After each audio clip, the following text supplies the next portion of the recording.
Puntahan nga si Jessica sa bahay nila. Jessica! Jessica! Ay, tinatawag ako ni Aling Marites! Hello!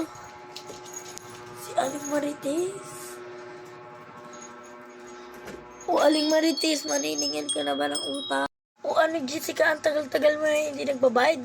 Alam nga naman awayin kita dito. Diba, maniningil naman talaga ako eh. Ay, sorry naman Aling Marites. Wait lang, makuha lang yung pera.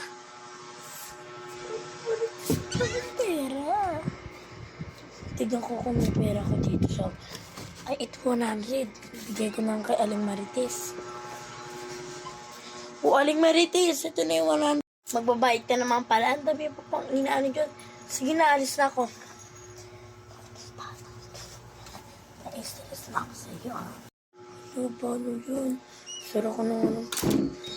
Ano yan? Wala na akong wala na akong pambayad dun sa resume ko. Paano na ako makapag-apply niya? Matawagan nga si Inay. O, Inay!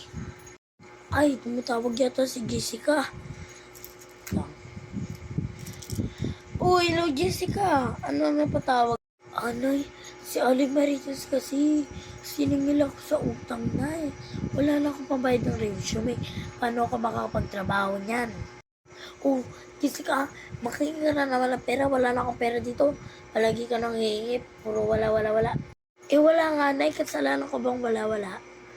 Sige na nga, bala ka na dyan. Mag-Gcash ka na lang ng 2,000.